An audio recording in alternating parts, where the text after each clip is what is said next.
Hello, good evening. Welcome to North West Tonight. It's Wednesday evening. I'm Roger Johnson and thank you for joining us. Our top story. Greater Manchester Police defends its officers after online footage shows one kicking a suspect in the head. GMP says that Tuesday's incident followed a violent assault on the armed officers. We'll have the latest for you. Also tonight, there was no bomb or genuinely injured people. A conspiracy theorist being sued by 2 arena attack survivors speaks in court. Fast and Furious, the bish bash bosh of cricket's The 100 is back. Bowing out after half a century at the same school, Mr. Townsend retires from Buell Hill Academy. And this is how the day started for quite a lot of us around the region today. Something a bit more unsettled into the afternoon with quite a lot of cloud. But what is it looking like tomorrow? I'll have all the details at the end of the programme.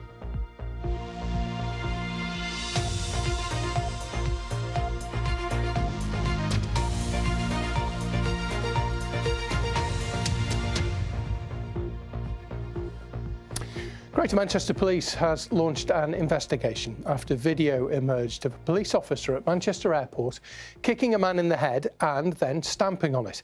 The incident happened in the arrivals area of Terminal 2 yesterday. GMP says that it recognises that the footage will cause concern, but says that the officers had been subjected to a serious assault. Let's go live to Manchester Airport to Yunus Muller. He's there for us. He's been following the story. So what more do we know, Yunus? Roger, what I understand is that this incident occurred between the arrivals hall and passport control at Manchester Airport's Terminal 2 building yesterday afternoon. The BBC has spoken to one eyewitness who was walking through the area at the time, and he said that the man we can see in this footage now, some people may find it quite difficult to watch, had previously been pinned to the wall, had thrown punches, and then he'd fallen to the floor, and that he was tasered. Now, we can see a firearms officer stamping on his head, kicking him as well. This footage was widely distributed on social media this afternoon, and it has caused some concern. Greater Manchester Police have released a statement this afternoon, Yunus. What have they said? Well, Greater Manchester Police point to an earlier incident that is said to have occurred at the Terminal 2 building. And what they say is that while attempting to arrest one of the suspects of an earlier altercation, these officers were subject to a violent assault where they were punched to the ground. They go on to add that a female officer suffered a broken nose and all 3 were taken to hospital for treatment. They also say, as the attending officers were firearms officers, there was a clear risk during this assault of their firearms being taken from them. Now, 3 police officers were taken to hospital for treatment, but 4 people were also arrested on suspicion of a fray and assaulting emergency service workers. Now, since this footage has been made public, distributed on social media, Greater Manchester Police have said that the force acknowledges the concerns of the conduct within the video and that the incident is being looked at by its professional standards directorate. OK, Yunus, thank you very much. Yunus Muller there. Now, 2 North West Labour MPs are now sitting as independents after being suspended from the Labour Party for voting against the new government. They'd backed a call to lift the 2-child benefit cap, which the Prime Minister says that the government can't afford to do at the moment. Salford's Rebecca Long-Bailey and Ian Byrne, who's the MP for West Derby in Liverpool, have had the whip withdrawn, as Andy Gill reports. Last night, MPs were voting on the King's speech, the first of the new Labour government. But they also voted on a Scottish National Party amendment to scrap the 2-child benefit cap. And West Derby's Ian Byrne and Salford's Rebecca Long-Bailey voted for it and against the government. Mr Byrne told the Commons that 43% of children in his constituency were in poverty. The reason I'm in this place is to ensure that these children and others like them are given a chance to thrive and live their best life under a government that supports them rather than consigns them to a life of limited opportunities. In a statement, the Salford MP said this is something many struggling families have raised with her, but also something that every child poverty expert has called for. She said scrapping the 2-child limit would lift hundreds of thousands of children across the country out of poverty. She added she was deeply saddened to have had the whip suspended for 6 months. But the two Labour Metro mayors of Liverpool and Manchester said now was not the time to scrap the cap. Once we start to see economic growth, these are the sorts of issues that we would expect a future Labour government to be able to tackle. But at this moment in time, it's where you choose to invest that public money. This government is less than 3 weeks in, and it has a pretty terrible economic inheritance, and I do think they need to be given time and space. Another prominent opponent of the two-child cap, Liverpool Riverside's Kim Johnson, voted with the government for the sake of unity. Ian Byrne has long campaigned on poverty and the right to food. So what do his constituents here in West Derby think about the stand he's taken and the response of the Labour Party? The two-child benefit cap is wrong and needs to be got rid of. I think Labour is just starting as a government. I think they should give them time, to go through their policies. I think it should have been scrapped because obviously there's a few people with more than 2 kids, so it's just wrong. Some people need the money anyway because they're in poverty, so if people need it, they need it. I know he feels strongly wants to get his word out there, but you've got to go along with your own team, haven't you? Otherwise, you're no good to them, you're going back for someone else. The government has a huge majority and won't struggle without the votes of the suspended MPs. The suspension's then an early sign that Labour won't tolerate dissent. Mr Byrne and Ms Long Bailey are suspended for 6 months, after which their position will be reviewed.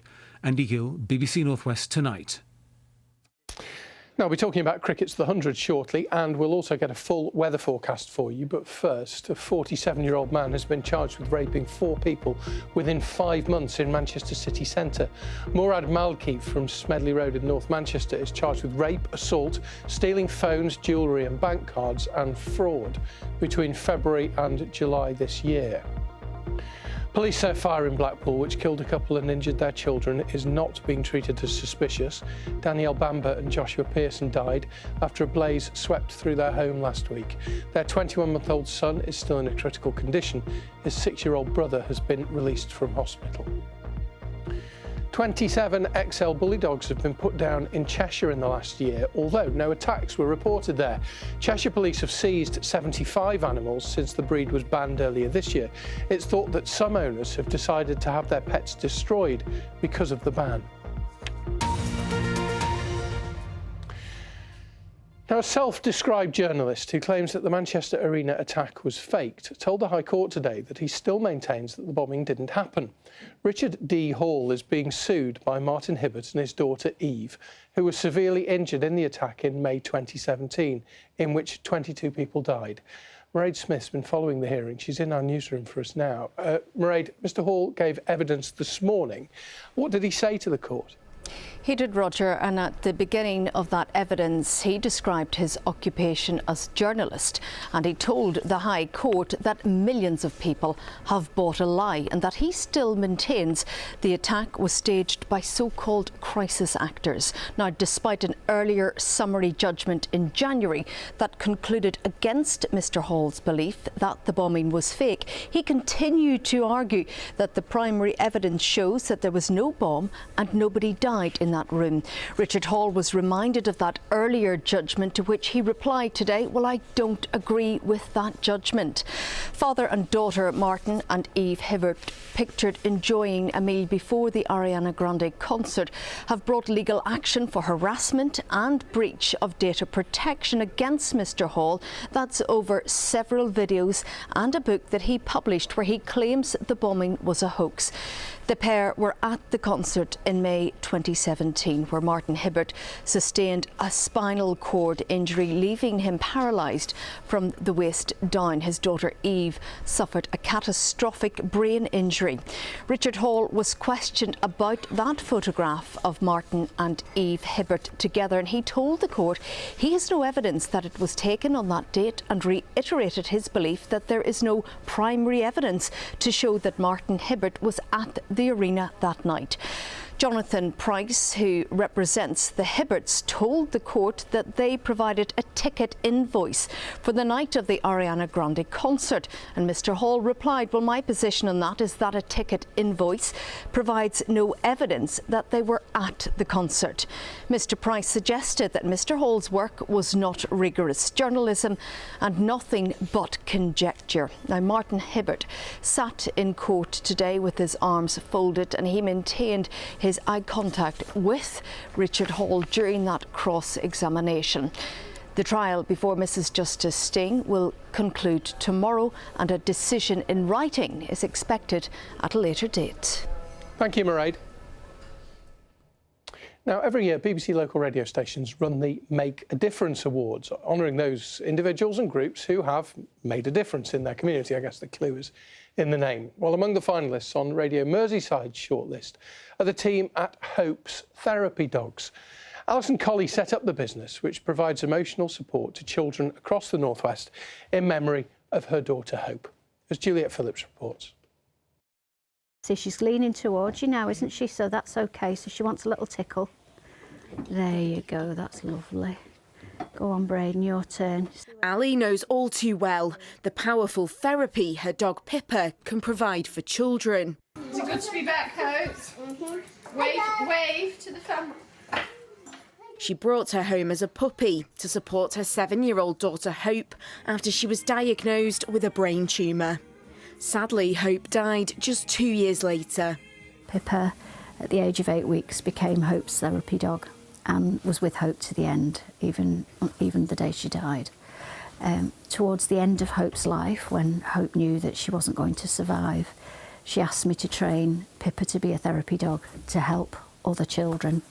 That was very much who Hope was. Good girl, Pippa. Honouring her daughter's wishes, Ali got Pippa formally trained and set up Hope's Therapy Dogs. You can read out your little message for Pippa to hear.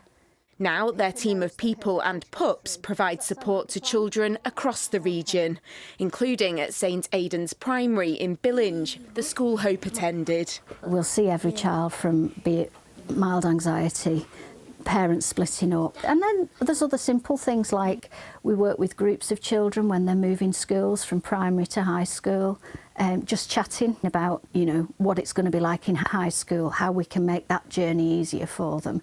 Go on, find it, Pippa. For these Year 6s, the sessions with Ali and Pippa are the highlight of their week. When I go to the sessions, sometimes I feel like really sad, but after the sessions I feel like really happy and calm. Usually we talk about feelings or play games with Pippa. Just brightens my day up. Takes a lot off your chest and you just feel better after it. Just makes me feel playful and happy because I love dogs. It's clear Hope's Therapy Dogs make a real difference, so it's perhaps no surprise they're finalists in the Radio Merseyside Awards. How does it feel for you to be up for this Make a Difference award? It's lovely. Nobody can deny that it's not lovely to be recognised, but it's not all about that. Every time a school takes us on, it's more and more children, and that's what I'm thinking. If I'm being honest, how many more children can we get to? How many more can we reach? Come on, Pip, let's go. Juliet Phillips, BBC North West Tonight, St Helens. Well done to Alison and her team. Wish them all the best in the Make a Difference Awards. If you want to find out more about the awards, all the finalists and the details where you live, all the details are on your BBC local radio station's website. Now, the Olympics officially begin on Friday. I'm sure you know there's coverage right across the BBC, and the former Olympic champion Chris Boardman has arrived. Last week we were there, as you might know, as Chris, who's from Wirral, set off on an 8-day ride to Paris. Chris is now the chair of Sport England, and his team were hoping to highlight the issues around climate change. So along the way, they've visited a number of environmental projects, as Jenny Dawkins reports. Paddle to Paris starts today at the home of British cycling. 8 days, 550 miles all the way to Paris to the start of the Olympic Games. We're a few miles in now, Chris. How are you feeling? 6. 6 miles. 6 miles. That's quite a relief to get us going, really, isn't it? Yeah. Going up the first big hill of the day. We're in the heart of the Peak District now. And the rain is really coming down.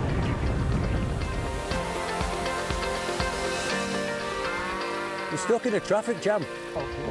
That is quite firm there. Are we insured for the... Oh, hello. We're nearly halfway through this cycle to Paris, and today is an absolute scorcher. We know that when we get to Paris, it's likely that the Olympic athletes are going to face even higher temperatures than we've experienced. And we're just breaking records to the point that breaking records is stopping becoming news. It's nice to do a ride like this in a group. Obviously, we started out in central London and utilised all the infrastructure that's been built over the last 10 to 15 years. Cycling can be for everybody. We know that if people are fitter and healthier, then there'll be more productive people and happier lives. Newhaven Ferryport. We'll be boarding the ferry and finally France beckons. We have made it to France. It's hard to believe, isn't it? And we can almost see the Eiffel Tower now. We've cycled more than 500 miles in 8 days. My legs are feeling every single one of them. We started at the National Cycling Centre in Manchester. We finished here at the Arc de Triomphe in central Paris. It's been a great trip, fascinating every day. We've experienced pretty much every element of climate change, haven't we? And we've seen some brilliant projects as well, so it's great fun. And we really enjoyed the Avenue Vert, riding up from Dieppe, beautiful cycle lane. Well, the journey is complete. I can finally put this bike away. It's time to hand over to the real athletes, and in the meantime, I'm off for a lie down. Well done to Jenny Dawkins and all the team. Right, let's stay with the sport. Ian is here. The 100 starts soon. The Manchester Originals representing the Northwest. Might the men or the women win it this time? Well, they're certainly hoping so, Roger. I don't know if they will or not, but let's hope so indeed. They've gone close in the past, that's for sure. The 100-ball format launched in 2021, essentially to help grow the sport and attract new fans. And yet it remains divisive among some more traditional cricket lovers, facing accusations of over-commercialising the sport and, crucially, having a negative impact on county cricket and the T20 Blast. But, as I've been finding out, there's also a lot of appreciation for it. The 100 returned with a bang last night as Oval Invincibles hosted Birmingham Phoenix in a men's and women's doubleheader. Hammered. Going out live on BBC Two and streaming online, the tournament aims to grow cricket's audience, showcasing fast-paced sporting entertainment with glitz and glamour.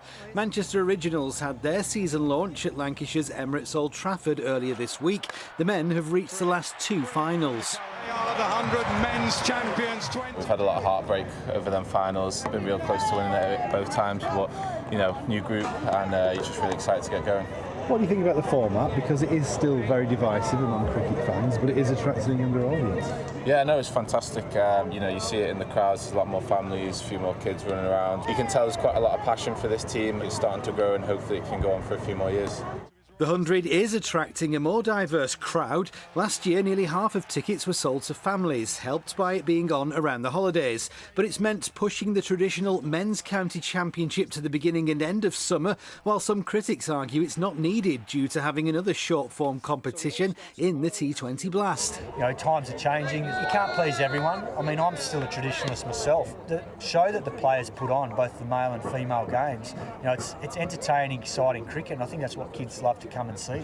Changes are afoot, with the England and Wales Cricket Board selling stakes in teams for hundreds of millions of pounds. Lancashire and the other first-class counties will get a share. For bigger counties, those with test match grounds, I think that the growth of the 100 will make them stronger because they are hosting teams and partnering with these investors. The question is the 100 going to be the audience capturing and money making business that the Blast could never have been? And I suspect the answer is yes. Unlike the men, the Originals women have yet to make a final, but they and women's cricket have benefited from the 100. Definitely, I think it's been brilliant for us, and I think the double headers have worked really well as well. And to sort of get to be able to play on the big stage, it's done a lot for the game. Manchester Originals start their season with a double-header against Welsh Fire tomorrow. The men could be without Joss Butler, who's there and one of the competition's star players. As we reported earlier this week, he's being treated for a calf injury.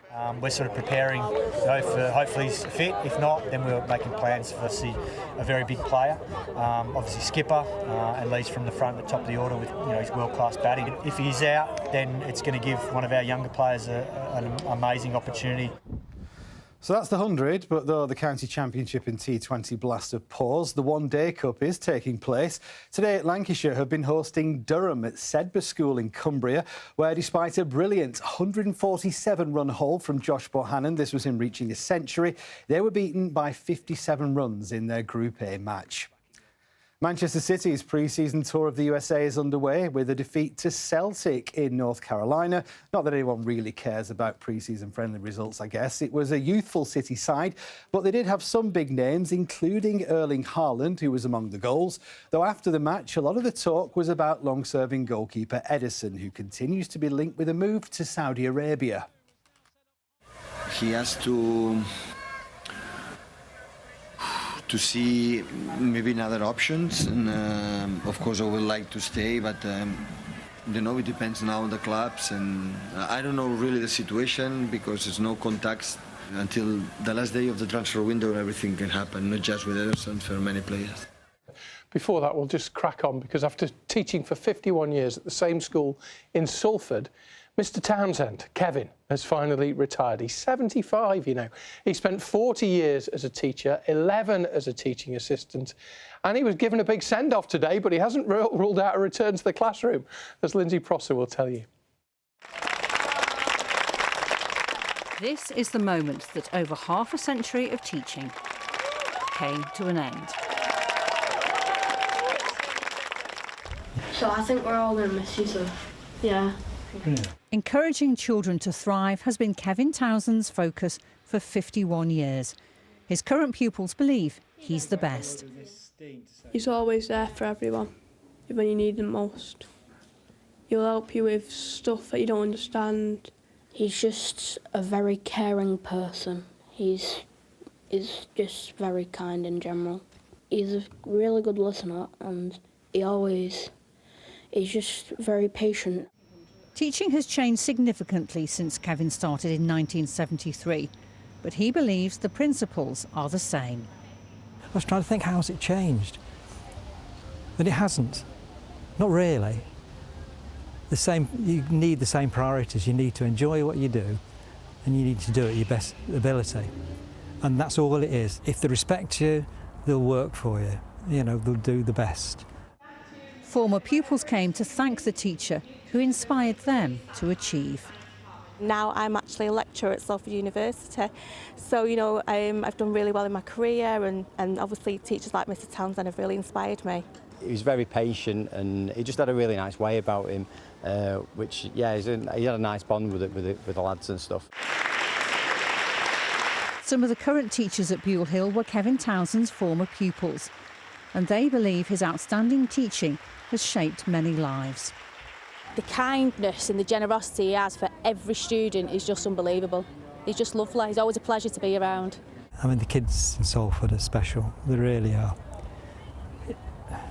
You can say that all the time. People say, oh, kids are the same the world over, but I've spoken to teachers here and they said, I've come here, and they're special. There was a guard of honour as Mr Townsend left, but there's a suggestion that he may return one day a week. Lindsay Prosser, BBC North West Tonight, Salford. Of course he will. You can't keep a good man down. We wish him a happy retirement. Right, let's have a look at the weather. Emmanuel is here. How's it looking? Hello. Hi. So today has really been a mixed picture. For a lot of us, this is how we started. A good deal of sunshine, but it did start to cloud over as we went into the afternoon, and we saw some showers as well in parts of Merseyside, parts of Greater Manchester as well. But thank you to our weather watchers for sending me your pictures. What does it look like where you are? I want to hear from you. Send me your pictures on socials, and you can also become a weather watcher. So then, this is what we are dealing with as we head into the next few days. Tomorrow, I think we're expecting more in the way of cloud. There'll be some bits and bobs of rain as well, some light rain or drizzle at times. So a quick look at the pressure chart then. We have had a ridge of high pressure that's made things settled over the last few days, but as it drifts away, it's allowing for some fronts to move through, and that will bring an increasing amount of cloud and the rain as well tonight and for most of tomorrow as well. So tonight then, we'll see some of that rain moving into parts of Cumbria, potentially heavy bursts as well, but a lot of it will fizzle out as we head into the early hours. It will be a rather mild and muggy night. Temperatures really no lower than 14 degrees Celsius. So tomorrow then, it is a rather cloudy start. Through the day, we'll see some rain moving in at times, some light rain or drizzle. But as we head into the afternoon, potentially seeing something a little bit clearer. There is still the risk of seeing some heavy showers. The winds will pick up, I think, especially on the Isle of Man, but it will still feel quite mild with temperatures and getting up to 21 degrees Celsius, feeling rather humid out there. So tomorrow night, then, we do have a front moving through, and that will leave us something a little bit fresher. So into the early hours tomorrow, into Friday, temperatures will drop to around 10 or 11 degrees Celsius. And then Friday itself, well, it does look like an improving picture. We'll probably see some showers at times, but overall dry and sunny and feeling rather mild as well. Temperatures probably getting to highs of 20 degrees Celsius. Back to you. Manuel, thank you very much. We're going to leave you tonight with one of the great names of British blues, John Mayall. He's died, I'm sorry to say, at the age of 90. John was born in Macclesfield. He was brought up at Cheadle Hulme in Stockport, where he lived in a tree house in his parents' garden because he said that the house was too crowded. His band, the Blues Breakers, launched some legendary names: Eric Clapton, Mick Taylor of the Rolling Stones, and several members of Fleetwood Mac. In fact, he only stopped touring 2 years ago. I'm going to leave you with John Mayall on stage with Eric Clapton at his 70th birthday concert in Liverpool in 2003. From all of us, thanks for watching and good night.